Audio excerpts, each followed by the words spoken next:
kati ekikuba President Museveni government yeze ntamiza kamera Kyagulanyi yakwata mu yes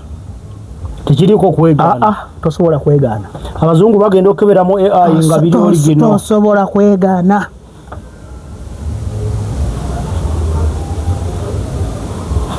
very recently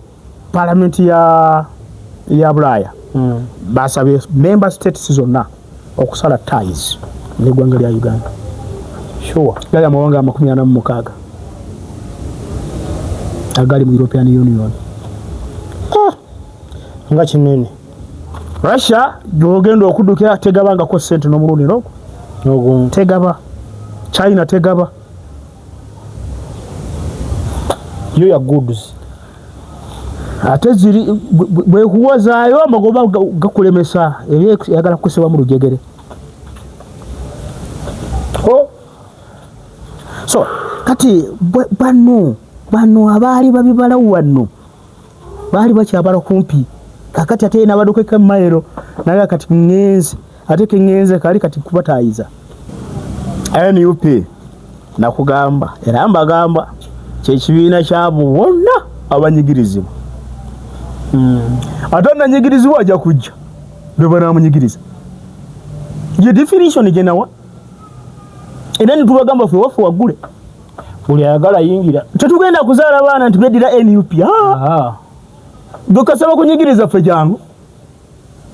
kati njala kubuulire kino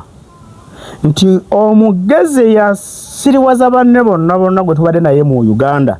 abadde omu President Museveni yali yakwata banne bonna n'abasiriwaza naye ate nze yannemu okunsiriwaza era nabagamba nkugamba bulijjo nze President Museveni omutima gwange tegwamwanirizaako n'omulundi n'ogwo tewamusiimirawo era olunaku lwe yalayira nga 29 January 1986 nagamba be nali nabo ku leediyo ng'olwo bagenze mu birango okulayira kuwedde ng'ensi yonna yina bali mu kucacyanca kulya mwenge na kulya mbizi naye mbagamba mmwe ekigudde mu ggwanga temukitegedde ekigudde mu ggwanga lyaffe Uganda mukkirize nti nabe agudde mu kiswa bantunuulira nga tebantegeera naye benkyawangala nabo banneewuunye amagezi gena kwesa okufumbira ekigambo ekyo so President Museveni yali mu nsiko ng'azimba ekintu banne bonna kibataategeera omuntu ayinza okuba nga yakiggukamu oluvannyuma yali Dr. Kizza Besigye tetumukwasa si wakukita kati President Museveni ng'ali mu nsiko yakola kye bayita succession line nga buli omu ajja kufugamu emyaka 10 ng'avaawo ng'akiwa munne era n'abasimba ku lukalala bwe bwenvaako gundi yaddako kati Dr. Kizza Besigye bw'avaayo mu kyeyita reform agenda banne bamugamba opapi sejja wani mwadde naye abagamba omuntu ge mwogerako temumanyize mumanyi nze mutandika kati ti opapi kebera ne ku lukalala sigwoddako bigenda okuddirira President Museveni lwaki tajjako komukuku ku bisanja soka bisanja bagamba kale katumutegere wali ku myaka bigenda okuddirira lwaki tajjako kati awo bwe yajja ekomuku ku bisanja abantu bwe batandikira okutegeera nti Besigye yali mutuufu yali mutuufu omusajja tajja genda abasiganga baali balowooza nti kituufu agenda tuukiriza bye baalina mu nsiko n'abagamba n'okubagamba ye tajja kufuga ggwanga wantu teyazze kufuga alina entalo z'okulwana alina olwesa South Africa juka baiti banakwe kwenunula now kati omuntu omulala abaze empiki n'azisinza President Museveni ye Robert Kyagulanyi omu bwati President Museveni ogwolaba mpulira bwe muba muli wano tetuli mu bende tugambe nga tutambula tugenda Gulu mwe muli nnyira wano nga muli nnyalinya wano wetuli kati mu bende ye President Museveni aba atuuse e Kampala abeera step nene wakati wammwe wala kati omuntu alina olubala olwekanako olwa Museveni okumusinga ate abadde Bobby yabaze mwami Museveni n'amusinza ekibalo ekyo kkiriza siwaana muwani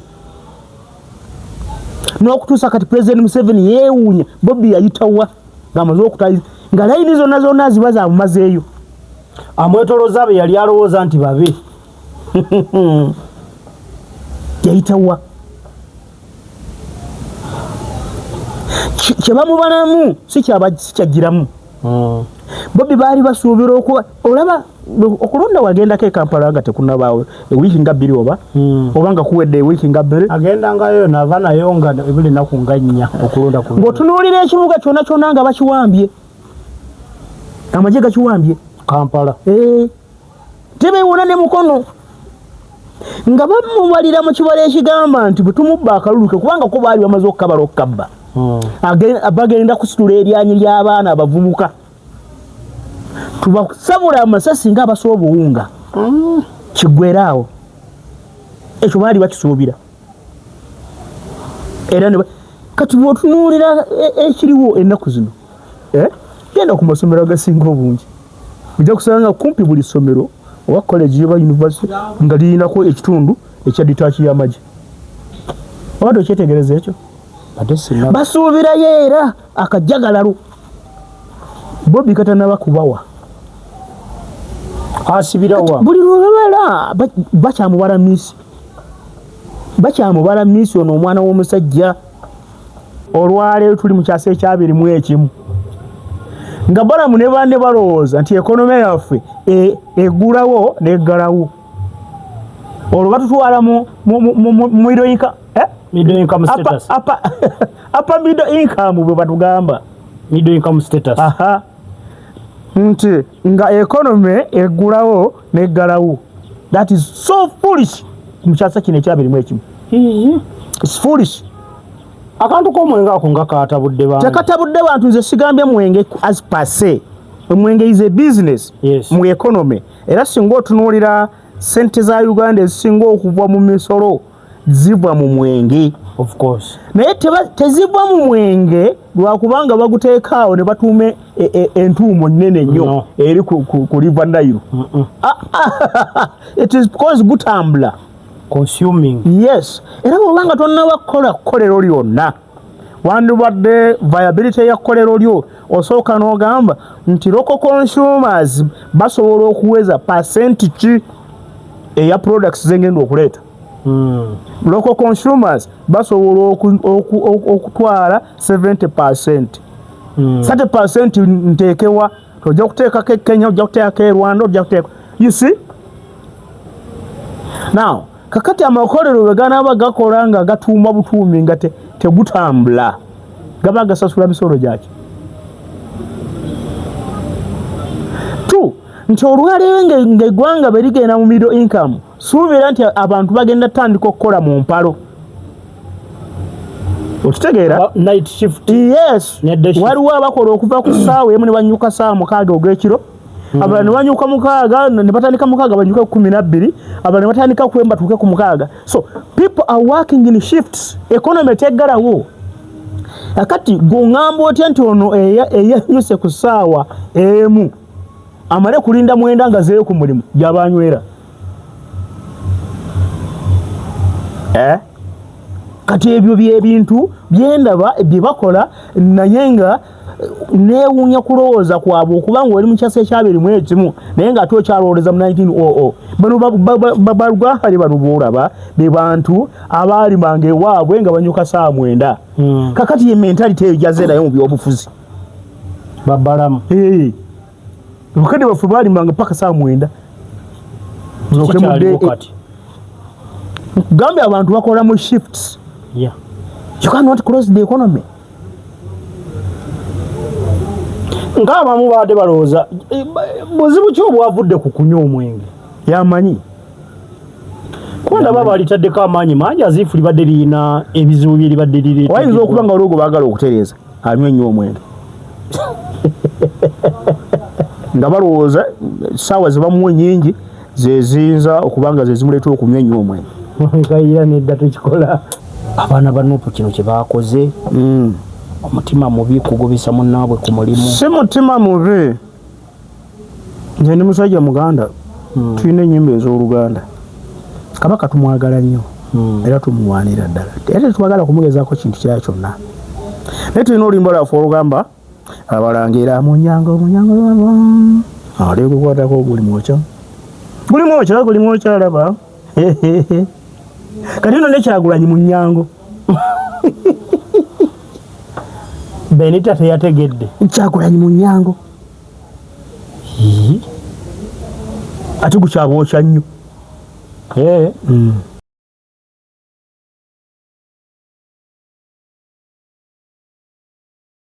Kale highlights ozirabye, tuzze olunaku lwaleero Saturday drone bye bimu ku bye tulina olwaleero ebyo bye twakumenyedde bye tusobodde okuleeta mu bufunze ebijjuvu bye tutandise olunaku olwaleero. Tovaawo toseseetula emboozi wamu etandika ogwa makerenda. Saturday drone nkomyewo ne Muzeeyi Kayiira nga bulijjo bwe tugenda owayawayamuko naye 2-3 awo nno abamunyumirwa mutuule obubaka buli antikko obubaka mbutuusa. Ebimu mwangambye embisirikire bibeere confidential naye ye mbimugamba abantu beeyongedde okwagala. Baali bamanyi ndowooza mbu emyaka gyammwe gino tegibeera brave kwogera. Naye beewuunya nnyo okulaba ng'ovaayo n'oyogera ebintu ebinyigiriza bannayuganda n'abasinga bye balowooza mbu weeteeka mu buzibu. Kituufu obw'okufa. Kituufu neeteeka mu buzibu naye ne boneekweka era ojja kufa.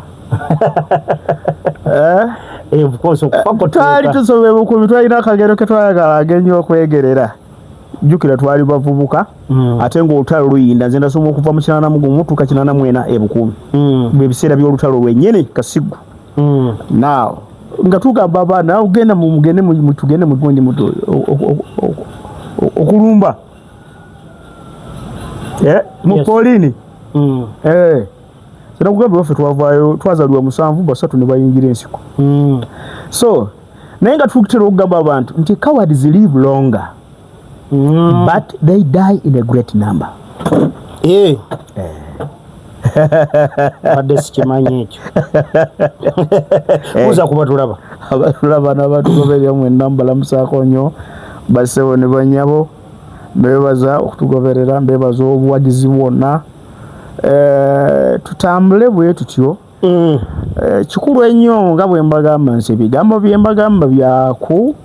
kuzimba ggwanga, kuzimba nsi, kuzimba myoyo gy'abantu, mugume munywere mutereere. Ate mwe bannayuganda mbalinako enkizo nnene nnyo kubagumya omwoyo nti olutalo lwo abafuzi lwe batuguddeko tebajja kuluwangula. Tewabeerangayo gavumenti erwana n'abantu baayo nebawangula mu nsi yonna. Kitegeeza saawa yonna lujja tulwa. Ate era nze bwe mama gamba ntera nnyo okwagala okwesigama mu mateeka. Abamu bangamba ate amateeka tegakyakola, mwami Kayiira amateeka tegakyakola. Tujja kwekaayanako nga twekaayanirako mu amateeka agaliwo. Byonna ebikolebwa bikolebwe mu tubikole nga tuvumirira ebitukolebwako ebimenya amateeka, kubanga tibwotunuye biri mu ggwanga lyaffe Uganda ebitukolebwako byonna. Nakugambe kati ekigoba abafuzi ba Uganda ffe bannansi kati ffe tukyabago emisinde ssemateeka yennyini nyeni gwe balayira okukuuma yabagoba emisinde egy'ekika ekyayiriyiri. Kakyaka ku mawulire kyaga ku kutombabiro wiiki eno nga sinatandika mboozi zetwaleese. Amawulire agankutombabiro kwe kuba nti abantu batandise okuwa ebiragiro ebitali mu mateeka. Oweekitiibwa Balamu yatugambye etteeka lyaleese mu gavumenti ze ez'ebitundu. Mu gavumenti ze ez'ebitundu tewakyali kunywa mwenge ng'essaawa tezinaakuwera 9. Ate tugunyuke ku ssaawa 4. Ntunuulidde ekiragiro ky'omwami ono ne ŋŋamba ono 1900 ize noga 19 ddadda nnyo. Bw'otunuulira kwabasoma ku ndagaano y'olwenda, bw'ogitunuulira endagaano eyo yakolebwa wakati w'abaddugavu abaali bataasoma ab'ebinkubu naye nga balamuzaganya n'abakugu abaali bavudde e Bungereza. Ng'okuvvuunulyagana ennimi kwekuli kwali kutandisa okujja. Now Sapolo Kagwaza Akaria Kisingiri ne Stanislas Mugwanya be bali abasaale ne bannabwe abo waliwo Matayo Mugwanya abalaba abali mu nteeseganyezo botunuulira fairness obuwanguzi bwe batuukako obwenkanya balance gye baafuna jjukira nti abangereza ogenda okukola endagaano y'olwende kyali basindika ennyo kwagala kufuna ttaka lya Uganda nga bamaze okuligabana mu ndagaano y'e Berlin batuuka eno basanga waliyo obuzibu ng'eriyo abafuzi b'e Buganda abafugira ddala nga Bungereza ne kibakalubiri okutuuka ku ttaka kwe kuyiiya endagaano y'olwende ye batuuse ku ttaka baatuwa mayiro 8 nezigwamu abaddugavu ba wano gavumenti y'e Bungereza neefuna mayiro 9 at least waliwo striking at balance yeah okay mayiro ez'ebibira 1500 mayiro ez'amazzi n'ennyanja nazo za njawulo so kakati olaba nga ba striking a balance kikyenjagala okutuukako nti ogwo gwali mulembe ogwo gw'olwenda olwaleero tuli mu kyasa ekyabirimu ekimu nga balamu ne banne balowooza nti ekonome yaffe eggulawo n'eggalawo olwo batutwala mu middle income status upper middle income bwe batugamba middle income status nti nga ekonome eggulawo n'eggalawo that is so foolish mu kyasa kino ekyabirimu ekimu it's foolish akantu k'omwenge ako nga katabudde bantu tekatabudde bantu nze sigambye mwenge as per se omwenge is a business mu economy era singa otunuulira sente za Uganda ezisinga okuva mu misolo ziva mu mwenge of course naye teziva mu mwenge lwakubanga baguteekaawo ne batuume entuumo nnene nnyo eri ku River Nile it is because gutambula consuming yes era bw'obanga tonnaba kukola kkolero lyonna wandibadde viability ya kkolero lyo osooka n'ogamba nti local consumers basobola okuweza pasenti ki eya products zengenda okuleeta local consumers basobola okutwala 70%. 30% nteekewa tojja kuteekako Kenya ojja kuteekako e Rwanda ojja kuteeka you see now kakati amakolero bwe ganaaba gakola nga gatuuma butuumi nga tegutambula gaba gasasula misolo gyaki tu nti olwaleero ng'eggwanga bwe ligenda mu middle income suubira nti abantu bagenda tandika okukola mu mpalo okitegeera night shift yes waliwo abakola okuva ku ssaawa emu ne banyuka ssaawa 6 ogw'ekiro abala ne banyuka 6 ne batandika 6 banyuka 12 abala ne batandika kwemba tuke ku 6 so people are working in shifts economy teggalawo akati gongamba otya nti ono eyanyuse ku ssaawa emu amale kulinda mwenda nga zeeyo ku mulimu gyabanywera kati ebyo byebintu byendaba bye bakola naye nga neewuunya kulowooza kwabwe okubanga oli mu kyasa ekyabirimu ekimu naye nga ate okyalowoleza mu 1900 bano balugahali bano boolaba be bantu abaalimanga ewaabwe nga banyuka ssaawa 9 kakati ye mentality eyo gyazeerayo mu byobufuzi babalamu bakadde baffe baalimanga paka ssaawa 9 gambye abantu bakola mu shifts you cannot close the economy ng'abamu baadde balowooza buzibu ki obwavudde ku kunywa omwenge yamanyi kuba ndaba balitaddeko amaanyi mangi aziifu libadde lirina ebizibu bye libadde lireeta wayinza okuba nga olwogo baagala okutereeza anywa ennyo omwenge nga balowooza essaawa zebamuwa ennyingi zeziyinza okubanga zezimuleetera okunywa ennyo omwenge kayira nedda tukikola nedda ngambye betolodde eggwanga lyonna batambudde ne betolodde eggwanga lyonna okitegeera kati ndowooza ne balaba nti bwe bakendeezaamu bayinza okutereeza kubagunywa ennyo waliwo abagunywa ennyo kati baagala mupimira bwe bamupimira mu ssaawa ezimu bamusaye ng'ategeera nga tanafuuka wadanga nedda mwabikayira kakati bwokirala oba tasina kufuna wote wouzise banaye so ayinza okubanga akikufa aliko bayamba aliko bayamba kirekawo tokipikanye sigenda kitwala kusingaawo ate tteeka lino lyebagamba linalabye mu bimwera okutimba ku notice board budget yani ya district ya council town council basooke batimba obululu nalyo gyeriri eri bagamba okutimba obululu tebanaa kubutimba ate obizizaayo ati kakati kutoleetaliko liro lyokkaga selective implementation of laws bwe butali bwenkanya obusinga mu nsi selective application of the law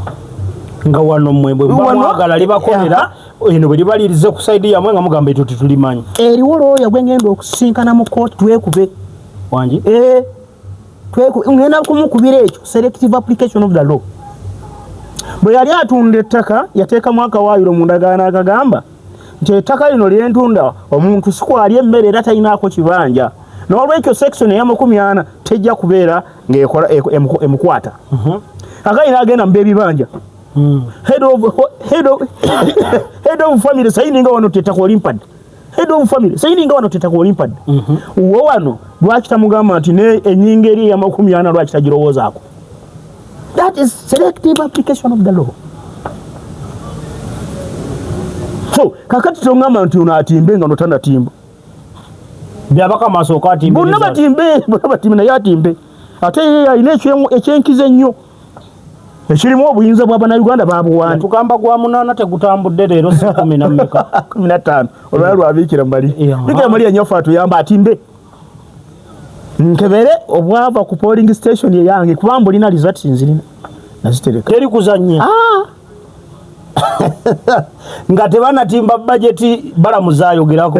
basooke batimba obululu bajeti ogitimba bannayuganda babasomesa kyenkanaki mbuyigirize waliwo nze waliwo asome bajeti gwokamanyi ochu let me tell you waliwo ebigambo ebiri nkeberere wano bagenda ne walugamba nga tulonda bakansala district chairperson ye yateekwa okuba nga yasoma okwekana omumemba wa parliament that is year 6 district councillors tebalinaako bisaanyizo byonna bya buyigirize ne batuuka mu kanso ne boogera Lungereza oba olimu amagezi gweagamba nti mulonde omuntu nga bwali ate eno n'ojja omutego Olungereza mu kanso ebiwandiiko byonna bye baleeta mu kanso ya district bya Lungereza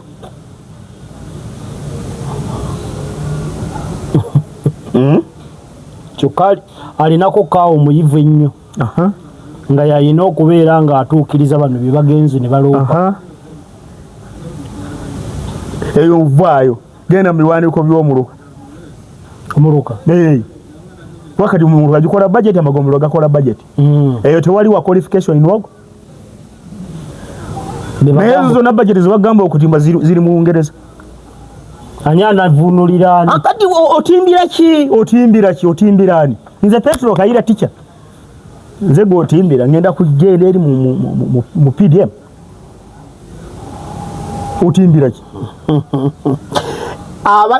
sose kuwa bibadde bikuliko mu wiiki webale bulungi ne mundamwa gwa bala mutugumalidde awo kuba nalabye nagwo gulina enjegulesemu ebibuuzo naddala kubagunywa neŋŋamba kati nagwo tujja kugumalira awo kakati dabayo okubuulire gavumenti eno yanjawulo okuzi gavumenti endala etya nze nakugamba pulezidenti yafuga eggwanga lino ng'alyagala wali yali Idi Amin yafuga eggwanga lino ng'alyagala era nga limusuula ku mutima nakuweereza akatambi kange ng'aggulawo bakazi okubayingiza mu ekonomi okay now ekyokunywa omwenge yayagala okugusalako Amin era mu kugusalako etteeka gagagigalinga decree lyakolerangawo mubagirawo enguli act ate ya 60s ya bote yasooka kati yaleeta ekiragiro decree kukukugira okunywa omwenge bakugira okunywa omwenge ebbala yazikkiriza ziggulengawo ku ssaawa 6:45 ez'emisana buli lunaku 6:45 ate ku ssaawa 8 ogw'ekiro ogw'emisana ziggalewo lwaki nti eriwo abantu abagenda okulya emmere eriwo abantu abali emmere nga ateekwa okunywerako eize glass ya wine okay oba otwenge twonna abo bangi so mu budde buno obwa lunch hour 6:45 tuuka ku 8 aggulawo kwabo abagenza okulya ebyemisana byabwe ng'anaayagala okuba kukanywerako era kaba katono saa 8 baba abakozi naddala aba gavumenti oba ab'emirimu emirala gyonna egy'obuvunanyizibwa aba woofiisi kankibale baba ate badda ku mirimu okay then naddayo naggulawo ku saa 11 nga banyuse then ate baggalewo saawa 4 ez'ekiro abantu bagende bawummule kyokka walingawo ebbaala eza special baziyitanga night club wano ewaffe Mubende night club yali eriweemu bali bagiyita batya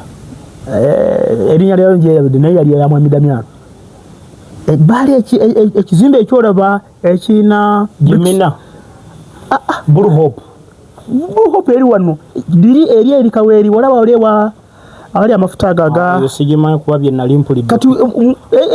night club yavaamu ne NTCN ey'Mubende yatandikira mu kizimbe ekyo ekyo Mugezi Damiano naye nga ye night club yokka mu Mubende gye twali tulina kati nga yo zikoma sama kati yo night club nga tegererwa budde bwakiro ekeesa era babawanga license za njawulo naw kati yali regulation yaliwo ku mulembe gwa Idi Amin kati olwaye bw'ogamba nti abantu bajja kugulangawo saawa 9 baggalewo saawa 4 kirimu financial implication sebo gwe wowe oyagala kwekya etteeka erishinja Munnayuganda okumulembesa ssente olina okuteekawo etteeka ate eri mu compensatinga tetugaana kati obuzibu obwo bwe tukyalina mu bizinesi zaffe eza Uganda bannannyini kola bizinesi tebawandiika bitabo singa bawandiika ebitabo oba osobola okwerondoola n'ogamba amagoba agange aga buli mwezi gaba ga ssente mbeka okay kati ekyo singa bannayuganda bonna baali wakuuma ebitabo ne bakituukako bw'ogamba nti omuntu abadde atunda omwenge ye waayagalidde okutuuka we bunaazibira we banaamusiibulira sente zagenda okuyingiza tezijja kubanga zenkana n'ez'oyo atunda okuva ku saawa 9 n'akoma okutuuka saawa 4 ekyo n'omusiru yenna akola ki akiraba akati bw'oba okiraba kati tolina ngeri gy'okiwozaamu nga tewawandiika bitabo kyema ngamba nti bannayuganda abasinga mutandika okuyiga okuwandiika ebitabo byammwe kubanga musobola okwerwanako etteeka weeriri singa okola ekiragiro ekifiiriza nze ssente gwe yakoze ekiragiro ekyo gw'oliwa okay now kati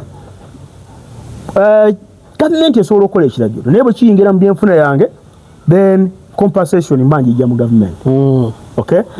singa omwezi mbadde nfuna emitwalo 4 egy'amagoba ng'ekiragiro kyo tekinaakujja ekiragiro kyo bwe kijja ne kinsalako emitwalo 15 naye nga nsigadde kufuna emitwalo 25 egya buli mwezi kati gavumenti yandibadde nga bizinesi eyo egiriira emitwalo 15 egya buli mwezi kitegeeza balamu that is the fairness ebeera mu mawanga kyali kibaddeko wa gavumenti ya Bungereza yafuna obuzibu nefuna obulwadde bwe twayita mad cow disease obulwadde buno nga products zonna eziva mu nte zirwaza abantu gavumenti kyeyakola yasalawo ente zonna ezaali mu Bungereza n'ezitta ne bazookya omuliro incinerated akati ne bateekawo close off season baza gyali emyaka nga2 okulaba nga obulwadde babulwanyisa okubutuula ku nfeete ebiyumba byonna ne malundiro gonna ne bagafuulira eddagala ne bakola okulaba nga babutaayiza bwe bakakasa nti obulwadde buweddemu bannannyini kulunda nte ezo baabaddiza ente zaabwe tebaabawa ze baali balina baabawaamu ndala baabawa ngamba muwendo tebaabawa omuwendo gw'ente ze baali balina baabongerako yes nti ente zino zizaala kyenkana ki buli mwaka mulundi gumu kitegeera nti yalina ente 15 bwe kiba nti yandibadde mu budde obwo awezezza ente 22 baamuwa 22 mu lulimi olw'amateeka tukiyita restitution in integrum omuntu gw'oliira muzze mu mbeera gye yandibadde abaddemu atuuseemu singa kino kiwa muteekako tekyaliwo restriction and integral. Tugenda ku byatulese amateeka ga balamu nze nagatidde dda ate ogatya tujja kumutereeza bano babalamu bagwa mu bintu omuntu kasi owulyadde ogudde mu bintu ekyo kibeera kwe kugwa mu bintu okwo tebawe babuvunaanyizibwa bwagwa mu bintu obuvunaanyizibwa tebaya kubufiiringa naye bawulyanga bagwa mu bintu. wiiki eno tutandike n'omusango gwa Muwanga Kivumbi yaleetebwa ku Mande nga 11 ne batuwa eggulo ku Lwokutaano ku luli bayekwasa live stream tizibaddeko ne batamuwa beyiro. Ate ku luno nawulidde mu excuse ezimu ze bawadde tibagenda kuwa ensala yaabwe nga 25 ku beyiro. Era excuse gye bawa nti beyiro eyo baba bakugikola balina ogikola nga tewaliiwo bamawulire. Kiteeka kimwe basinzira okugoba wa mawulire mu kooti ng'omusango oguliyo si gwe gulira nti gwetaaga okweka. Nasembayo okumanya ngera nayombera wano mu kamera omulamuzi oli ne muyita omutemu yaddira abatemu nga bajja bakalakane Muwanga bamujja jatamanyi bamuleetera emisango agibasomere nga n'obuyinza obuleeta emisango mu kooti tebabulina charge tebabulina. Omuntu abadde anoonyezebwa tababuuza mmwe baani kyokka ate era naddira omusajja n'amuddiza abatemu bamutwale. Ekyo kyali kimenya amateeka. Nkugambye oyo yesinga nze nalinga mundu nkulu y'abalamuzi singa takyali mulamuzi singa addayo ku nnimiro ate naagirina nandibadde musindikira ddala mu jjaati agenda atemule nabo. Ekyo yakola nsobi semasobi. Akati mbadde ule baali bagenda omuza mu kooti saabiteega ku mpewo 14 oba 11. Kati ekyokuwulira omusango n'abamawulire ekyo kyo kiri mu ssemateeka wa Uganda. Abantu bange lwaki oteeka mu ssemateeka bwe tebakyawulira amateeka tujja kukaayana nga tukaayanira mu ssemateeka bantu bange obwo obutono obusigaddewo tubaluga babulekewo kubanga bukyaliwo. Era nti bwe tunaakaayanira mu ssemateeka essaawa balituuka abaana baffe ne banyiiga ne babakuba bukubi miggo babaviire bali babatuufu kubanga nakyo kiri mu kawaayiro ka ssemateeka ke kawaayiro namba 3 mu ssemateeka okukuuma ssemateeka wa Uganda kuli mikono gy'abaana Uganda. Kati ffe katukayanire mu ssemateeka agamba bwati ssemateeka agamba bwati abaana bwe balikwatibwa obusungu balikola ebyabwe nabyo biriwo mu ssemateeka. Ssemateeka agamba kiku ekyo enyingo ya 28 right to a fair hearing clause esooka in the determination of civil rights and obligations. Civil rights eziriwo byebyo ebifaananga Muwanga Kivumbi byalimu zigatemu ebyobufuzi biwatuwasola embeera z'abantu. Civil rights and obligations or any criminal charge a person shall be entitled to a fair, speedy and public public hearing. Who is the public? Mamulire. Fwenna bali mu Uganda singa tusobodde kukulumbuka ne tugenda tulaba nga bwe bamuwozesa kyandibadde kisoboka singa wabaawo olumu we tujja. Yes. Kati oba tewaliwo olumu we tujja tumwote buliro ku mitimbagano.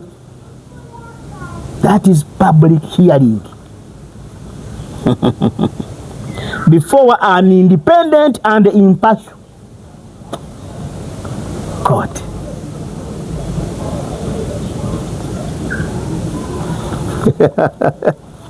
Or tribunal established by law. Independent and impartial court or tribunal established by law. Zempuliza mateeka gwagamanyi. Kakati toyinza gamba nti ate bano live streaming yanganya okola byenteeka okola kubanga live streaming eteeka amasanda ku mumwa gw'omulamuzi. Nedda. Kwata akakalamu ke ne katatambula ku lupapula. Nedda. Kiwa kitegeeza ki nti mu byagenda okola mulimu enzikiza oba baagalamu enzikiza. That is the implication, the conclusion you can draw. byebagenda okukola oba byebakola birimu enzikiza oba si kyo babyagalamu enzikiza naye ng'ate bano bagimulisa. However, waliwo era kyokyetaagisiza. Nothing in the clause 1 of this article shall prevent the court or tribunal from excluding the press or the public from all or any proceedings before it for reasons of morality, public order, national security. Kwebyo bawadde ensonga kirwaki teba ogamba nti abawulire ogenda gajjawo oba oyagala omusango guwulirwe in camera guba guli mu ntimbe. You get me? Emisango egitera okuwulirwa in camera y'emisango egigattamu abaana abato naddala egya defilement bakwata bukazi bwattu bwana bumpi ddala buba buto kakati nga kumuteeka mu lwali wano obanga amulemesa ate okufuna obwenkanya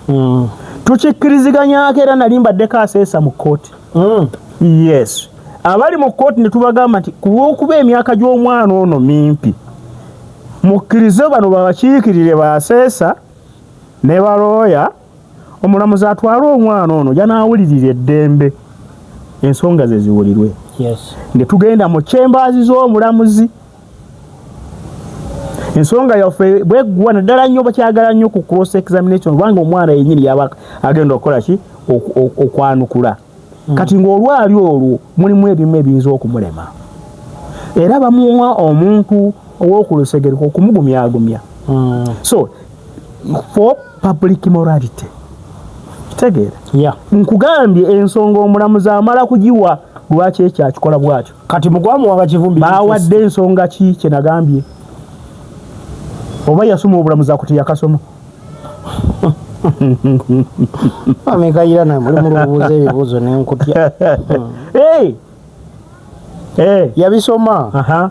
naye alayika kiki kyakukusaawo kyekibuuzo tulinde nga 25 ate ziri wala zo zino zatuuse ne bwe zibanga zatuuse oba tezituuse kikulaga kiri what do we mean by impartiality butabaamu kyekubiira independence of the court. Kiri kyegambe nti ono omuntu singa yali independent toyinza kuddira muntu gwe basomedde charge sheet kumuza kukomera either erya poliisi oba eryabali abamusibi. Ekyo kyo tekibeerangayo era Mwanga Kivumbi mu byafaayo by'ensi eno alisomebwako mu byamateeka. Jukira nti omwami ono yawaaba emisango mingi nnyo n'awabira n'amateeka ga poliisi mangi obwayo n'abugyamu. Omwami ono yakulembera ekisinde kibayitanga popular resistance against the third term. Mwanga Kivumbi popular resistance against the life presidency. Baali bajjako ebisanja n'akola ekisinde ekyo olwo yali akyali mu university oba yali yakamala yali voko nnyo tugamba nti ebintu abitandise kubigwira bugwizi tabigwiridde bugwizi lwekyo omulembe gumuwuliramu obukambwe gumuwuliramu agunyigiriza kyova olabanga bamuteekako ebisangosanga ebyekimpatira bamukankana. Ssemujuganda awo katuveeyo. Ssemujuganda wiiki eno lwabadde lwa Mande I think lwabadde lwa Mande Sande yasinzidde Saudi Arabia n'agamba bamusonyiwe. Yali teyagenderera kugamba Robert Kyagulanyi Ssentamu nti adduse paka lwe yafunye obujulizi obukakasa nti bano abasajja bakukwata ne bakuteeka munda ne bwoba tolina musango nti yali tategedde mwami Kyagulanyi nga ayitamu yamaze n'ategeera nga naye bamugambye nti ku musango guno gwoli ogwa Besigye kwoli tukuyinako. Abamu bagamba lwaki akirabye leeti abalala bagamba bamaze kumwegaana abalala ne bagamba alina byabala okwekulubeeseza ku Kyagulanyi. Mbadde nga mbakyaza wano wiiki yonna buli omu naakwendowoozayo kakati obudde buno simanyi bw'okiraba otya. NUP nakugamba era mbagamba kyekibiina kyabo bonna abanyigirizibwa ate nanyigirizibwa ajja kujja lwe banaamunyigiriza ye definition gye nawa era ne tubagamba ffe waffe waggule buli ayagala yingira tetugenda kuzaala baana nti beddira NUP dokasaba kunyigiriza ffe jangu kati njala kubuulire kino nti omugezi yasiriwaza banne bonna gwe tubadde naye mu Uganda abadde omu President Museveni yali yakwata banne bonna n'abasiriwaza naye ate nze yannemu okunsiriwaza era nabagamba nkugamba bulijjo nze President Museveni omutima gwange tegwamwanirizaako n'omulundi n'ogwo tewamusiimirawo era olunaku lwe yalayira nga 29 January 1986 nagamba be nali nabo ku leediyo ng'olwo bagenze mu birango okulayira kuwedde ng'ensi yonna yina bali mu kucacyanca kulya mwenge na kulya mbizi naye mbagamba mmwe ekigudde mu ggwanga temukitegedde ekigudde mu ggwanga lyaffe Uganda mukkirize nti nabe agudde mu kiswa bantunuulira nga tebantegeera naye benkyawangaala nabo banneewuumye amagezi ge nakozesa okufuula ekigambo ekyo so President Museveni yali mu nsiko ng'azimba ekintu banne bonna kibataategeera omuntu ayinza okuba nga yakiggukamu oluvannyuma yali Dr. Kizza Besigye tetumukwasa si wakukita kati President Museveni ng'ali mu nsiko yakola kye bayita succession line nga buli omu ajja kufugamu emyaka 10 ng'avaawo ng'akiwa munne era n'abasimba ku lukalala bwe bwenvaako gundi yaddako kati Dr. Kizza Besigye bw'avaayo mu kyeyita reform agenda banne bamugamba opapi seja wani mwadwa naye bagamba omuntu ge mwogerako temumanyize mumanyi nze mutandika kati ti opapi kebera ne ku lukalala sigoddako bigenda okuddirira President Museveni lwaki tajjako komokuku ku bisanja soka bisanja bagamba kale katumuteegere wali ku myaka bigenda okuddirira lwaki tajjako kati awo bwe yajja ekomoku ku bisanja abantu batandikira okutegeera nti Besigye yali mutuufu yali mutuufu omusajja tajja genda abasiganga baali balowooza nti kituufu agenda tuukiriza bye baalina mu nsiko n'abagamba n'okubagamba ye tajja kufuga ggwanga wantu teyazze kufuga alina entalo z'okulwana alina olwesa South Africa juka baiti banakwe kwenunula now kati omuntu omulala abaze empiki n'azisinza President Museveni ye Robert Kyagulanyi omu bwati President Museveni ogwolaba mpulira bwe muba muli wano tetuli mu bende tugambe nga tutambula tugenda eggulu mwe muli nnyira wano nga muli nnyalinya wano wetuli kati mu bende ye President Museveni aba atuuse e Kampala abeera step nene wakati wammwe wala kati omuntu alina olubala olwekanako olwa Museveni olw'okumusingako ate abadde Bobby yabaze mwami Museveni n'amusinza ekibalo ekyo kkiriza siwaana muwaane n'okutuusa kati President Museveni yeewuunya Bobby yayitawa ng'amaze okutayiza nga layini zonna ziba zamumazeeyo amwetoloza be yali alowooza nti babe yayitawa kyebamubanamu si kyagiramu Bobby baali basuubira okuba olaba okulonda wagendako e Kampala nga tekunabaawo ewiiki nga 2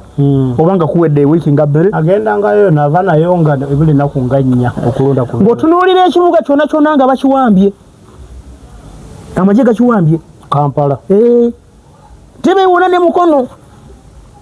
nga bamubalira mu kibala ekigamba nti bwe tumubba akaluluke kubanga ko baali bamaze okukabala okukabba bagenda kusitula eryanyi ly'abaana abavubuka tubasabula amasasi nga abasoba obuwunga kiggweeraawo ekyo baali bakisuubira era kati bw'otunuulira ekiriwo ennaku zino genda ku masomero agasinga obungi ojja kusanga kumpi buli ssomero oba college oba university nga lirinako ekitundu ekya ditaaki y'amagye oba tokyetegereza ekyo basuubirayo era akajagalalo Bobby katanaba kubawa asibirawa buli lwebala bakyamubala miisi ono omwana w'omusajja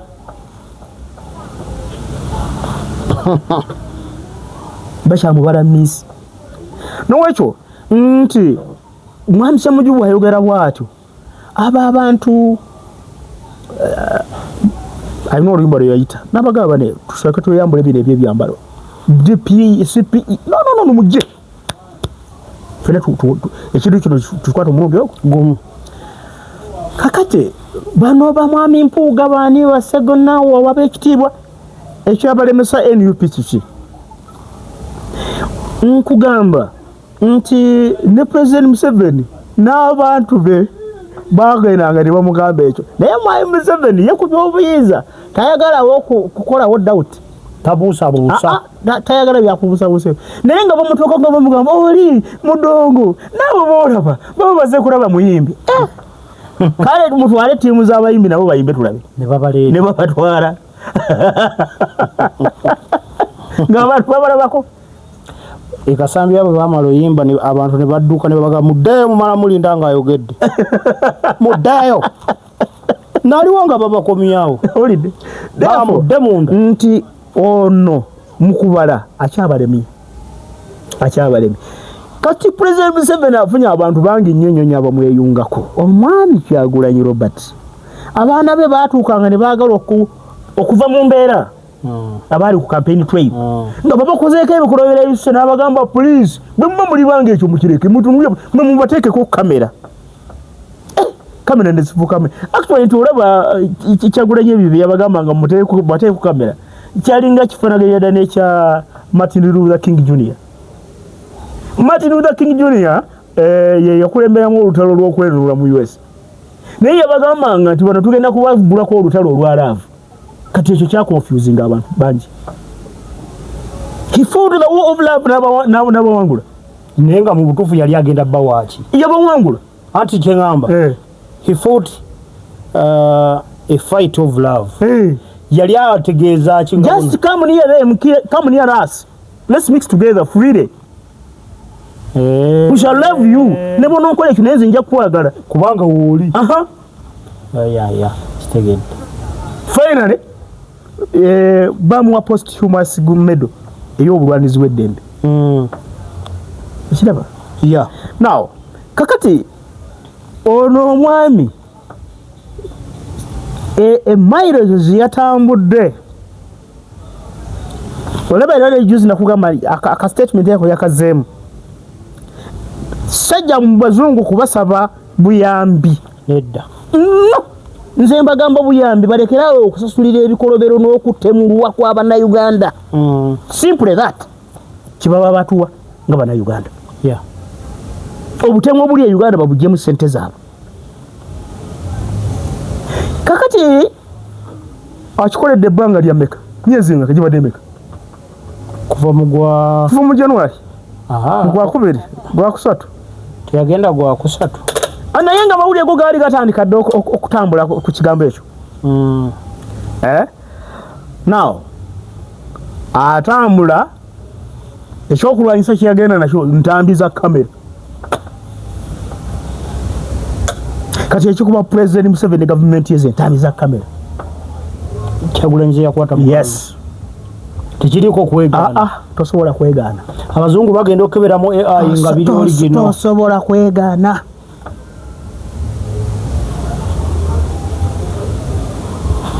very recently parliament ya Bulaya basabye member states zonna okusala ties n'eggwanga lya Uganda gali amawanga 46 agali mu European Union nga kinene Russia gyogenda okuddukira tegabangako ssente n'omulundi n'ogu tegaba China tegaba yo ya goods ate ziri bwe kuwazaayo amagoba gakulemesa yagala kukuseba mu lujegere so kati bano abaali babibala wano bali bakyabala kumpi kakati ate n'abaduka kamairo naye kati ngenze ate kengenze kali kati kubatayiza wese emyezi mitono nnyo America Uganda gifudde no go zone. Do you know what it means? Ekintu ekisinga okuwa sente bya bulambuzi. Mwami Kaira mu bigambo byongolinga agamba nti Mwami Robert Kyagulanyi Ssentamu ayinza oba tali mu lutalo nti lwa mu nsiko naye olutalo lwalimu Mwami Museveni alulaba lutandise obuuza bawambyewa nti wano bawambyewa nti wano bawambyewa nti wano kati baddawa nti wano hatunudde bw'ati agaba n'abasajja nga bunyinyitiza olutalo kubanga bw'oŋŋamba nti waliwo omukago ogwatusazeeko tetudda mukolagana nagwo n'olaba America byayogedde n'akagundi kendabye screenshot simnaka confirminga ku New York Times mbu over 200 people batochalingiddwa Mwami Museveni ne mutabani we bawandikiddwako nga abanyiridde eddembe ly'obuntu bino bwo bitunulira nti bina ekifaananyi ekisiigira atulaba ne munnankyukakyuka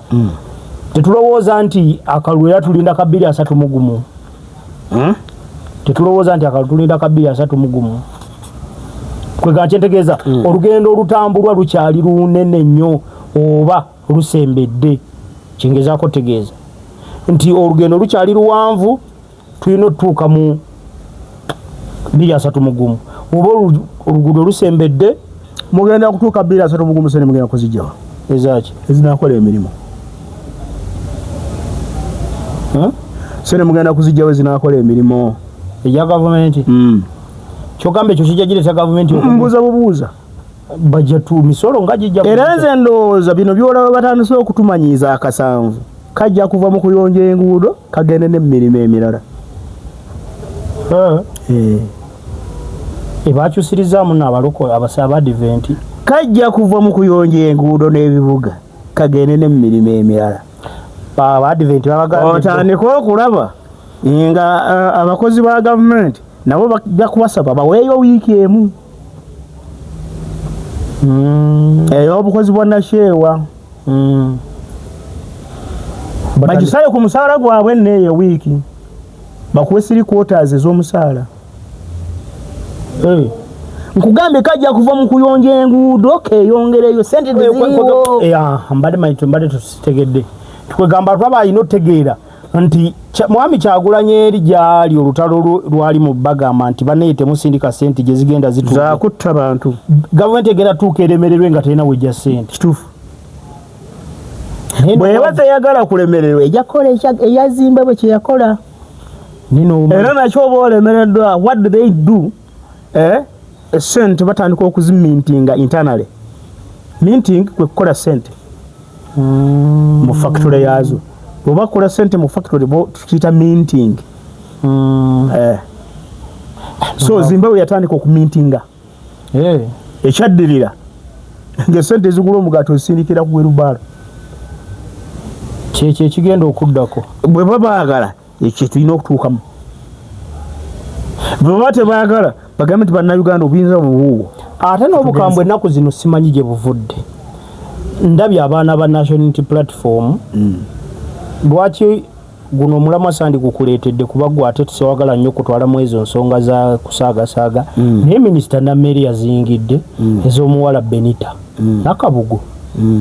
abaana balumbye akawunti gy'abadde akola ne bamujjonkera lazima mpaka nga bamugobye mu kumugoba Nameri nalabye yamusuubiza $1 milioni nga 3 akomawo sawa yonna abaana banupu kino kye baakoze omutima mubi kugobesa munnaabwe ku mulimu si mutima mubi nze ndi musajja muganda tulina ennyimba ez'oluganda kabaka tumwagala nnyo era tumuwaanira ddala era tetwagala kumugezaako kintu kya kyonna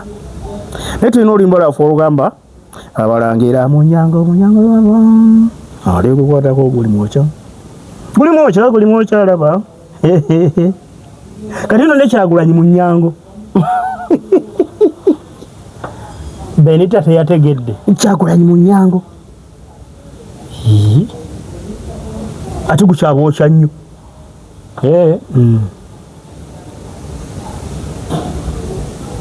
obusungu nga bususse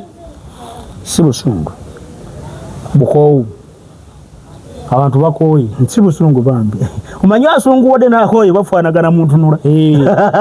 bombi bw'obatunulira olaba nga mubamu era olemwa n'okwawula ani asunguwadde ate nowagatako akooye ng'alimu n'oluyala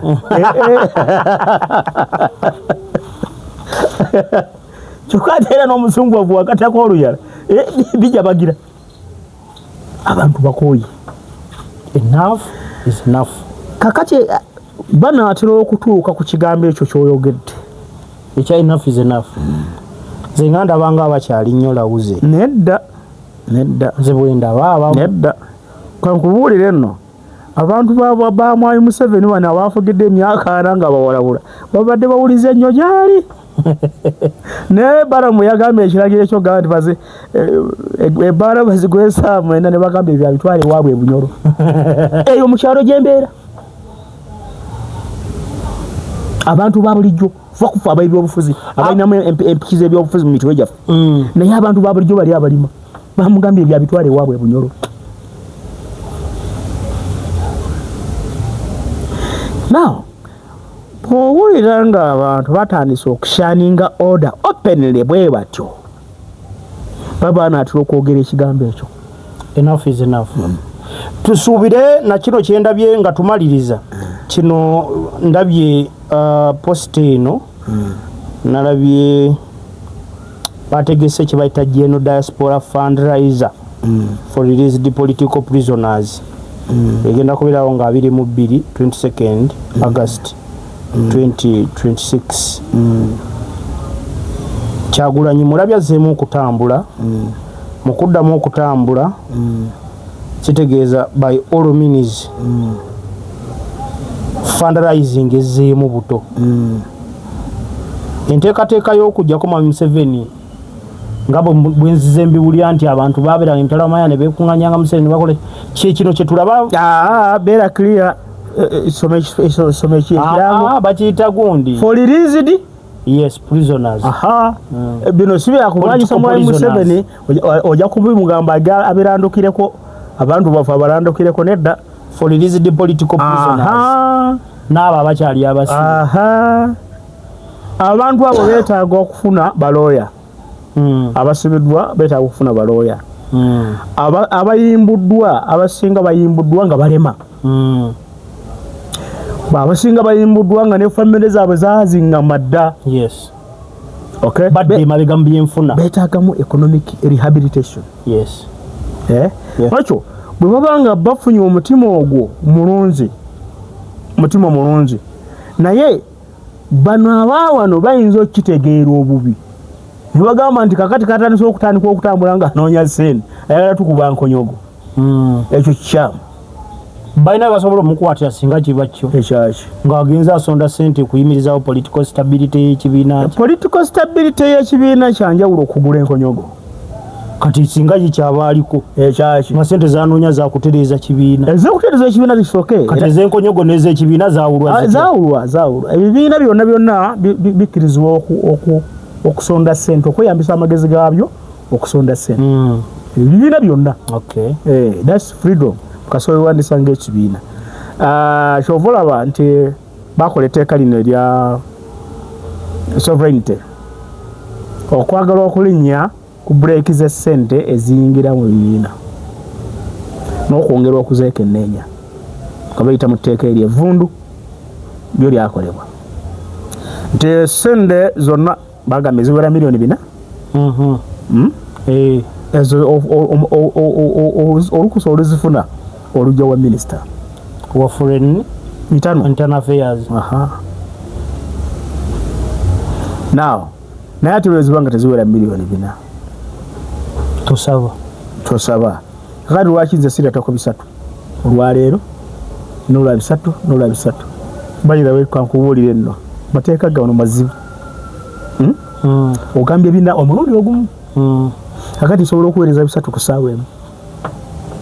nempeereza 3 ku ssaawa 2 nempeereza 3 ku ssaawa 3 etteeka terigamba nti zazze lumu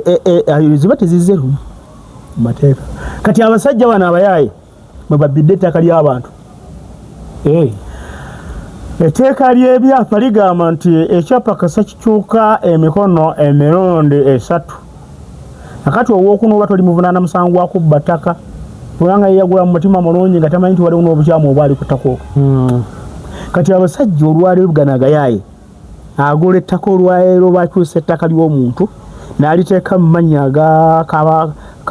Kabandole. Ku ssaawa 4 ne baliwandiisa mu mannya ga Kabandole, ku mwenda ne bateeka mu mala. Ku ssaawa 5 ne ligenda mu Akiza. Ku ssaawa 7 ne lituuka mu Ainobwe. Akati ku ssaawa 8 agenda okutwala ekyapa nga ayina byona. Lwaki okozesa mannya ago gokka? Mugambe be balibba ate nze sibamanyi. Bibalibba Mwami Kayiira banna. Kakati ono ayina byona olw'okuba nti kino ekyapa kiyise emikono gino 3 yetavunaanibwa. Naye nga olunaku lwalyo nga n'obaayo tebaaliyo. Newa tebaaliyo yakolagana na balijesitwa ng'agenda ateeka ku mannya. Takombadde sikamanyi. Abafere nga balina obudde bungi. Abafere basoma, n'abafere barufere basoma. Bakuyiya mpaka nga bakufunya. Mwami Kayiira kambuuzeemu. Bw'otunuulira ebyobufuzi kati we biyimiridde nga Robert Kyagulanyi taliiwo. Gwe muli olaba engatto ze zifiitinga wasinga essaawa beetuuse nga yakulendula gavumenti kubanga yeeno kati obubonero bwonna bulaga ejja kwesuula yokka. Kubanga nyina olutalo enkya lwe mbaleetera wakati wa Kahindo Tafire ne Muhoozi ate kati balutaddemu enkubuto. Beekuba bokka. Eno n'avuma Lwaboogo, eno n'avuma Muhoozi, Andrew Mwenda n'abega Museveni, Otafire n'ayomba ne Muhoozi. Abo bose baliiko. Naye omuweereza wa Kyagulanyi ali luddawa. Afiitingira waawo okuteekinga over. Juzi naleka nkugambye nti mutabani wa Daudi omukulu Absalom yafa. Era yafa nga awambye obwakabaka bwa kitaawe n'ekitaawe n'amuwangangusa. Kati Absalom bw'afa Daudi akomawo ali obwakabaka bwe ayongera okuwangaala. Waaliwo omuganda wa Oliya yali adda ku Absalom bamuyitanga Adoniya. Adoniya ng'agamba nze oba Daudi agaanye okufa ng'ayitawo abalanzi abato nga bamutwala ku kasozi gye bamutwala nga bamulangirira nga kabaka azikire Daudi. Baba bakyali eyo basanyuka. Omulanzi omukulu erinnya ndyerabidde abasaagala basobye mukyasi Kabaka ekisooka. Omulanzi omukulu n'atuuka yali ng'asiiga bakabaka Katonda gwe yali alagira. Teyatuuka wa Daudi yadduka Misinde baali bakimanyako dda nga kabaka Daudi yakola endagaano ne mukazi oyo Besabeya gwe yasigula nti omwana w'oyo omulenzi Solomon yali musikira. Now kati kalibu bali bakola akabagabaga ak'ekijanja obalanzi ne badduka ne bagenda bagaba Besabeya balonga akoliddemu olukwe kiki tabani we eri bamutikidde tegoni negoni be babikoze kakati nkole ntya banaye gwe kakati tigenda ogambe kabaka omusinkani omugamba akoze iki kino ate butatuukiriza ndagaano. Naffe tugenda okuwerekera kana abakyagiranga bwati nga naffe bwe bakolanga Besabeya ajanga asaba kulaba kabaka nga kabaka omugamba bya omugamba ogambye eki yali batikidde nga ni abyogera naye yali tabimanyiko Daudi bana tekwali kwewuguusa bwe bityo biriiti kakati ate senga kibadde kisoboka n'omulanzi singa muyita nekiba kakati abakyayogera ebyo nga bamugamba seboti n'omulanzi atuuse Besabeya yali akavaayo abadde ayagala kulaba yaze Katonda nga njagala ajidde mbudde bwembudde muwagalira ng'agenda ng'omugamba kakati nti genda ojjuze ejjembe ly'omuzigo kwatwa omulenzi Solomoni omutwale ku lusozi bayina olusozi erinnya Mweruli omufukeko omuzigo omulangire nga kabaka mutwalire endogoyi yange gy'aba ajja okwebagala. Ng'omulenzi akolanga kabaka bwe yali alagidde ng'atwala mulenzi kumutikkira. Abadoniya bali mu mbaga bamaze okugulooza bafunye kabaka nga batikkira Solomoni ku lusozi ngali obwakabaka bwa Baisirairi eyawandiika Bayibuli agamba nti emizira abaana ba Isirairi gye baakuba gyayasa n'enjatika mu ttaka nga balangidde Abusolo manya gundi Solomon ng'alangirwa ku bwakabaka bagenda bali ababadde ku kabaga kaabwe akeeri akasoosa akadoni nga bawulira ensi eyuguuma bagenda okulaba omusajja omu ow'olugamba badduse emisinde alumbye kampu yaabwe ngawulira amugamba waayi totera kuleeta mawulire mawulire bweyese kati adoni eyabuuza kamugamba okubula ti kabaka abyonoonya eri Dawudi alagidde mutuwone bamutikkira embaga eyo n'akayogaano kowulya mu kibuga buli omu yadduka kibombyamu Adoni yasigalawo yajja yebwalabati kakati n'agamba nkole nti abaayinanga akaze akugenda mu nnyumba y'omukama yeekaalu ne weekwata ku walutaali bwoti nkani oyogera ebigambo byo n'olamba kati yagenda neyeekwata ku walutaali n'agamba sijja kuva okujjako nga kabaka Solumaani ankakasiza nti tajja kunzita kabaka bwe yabimanya n'amutumira abantu n'amugamba sigenda kutta kasooba nga oli muwulize naye wonoova mu byobuwulizo n'ogenda mbirala ebyo bijja kuba bibyo abeerawo eyo saagala agendeyo kubanga wawanvu kiki enjagala okutuukako omubuulizi ono ebigere bye bifaana byani yaani mu byobufuzi bya Uganda Badoniya bajja kubeerawo n'Abaganda bajja kubeerawo naye nkugambe Solomoni Kyagulanyi emizira gijja kuba ne bw'oba owambye gavumenti gano amagye tosobola kugibeeramu ey'Abannayuganda nga toleese Kyagulanyi abasajja nga balina amaanyi mwamekayiire ng'ate baagala buyinza luutu eno totegere kyegambye nkitegedde obuyinza ojja kubwagala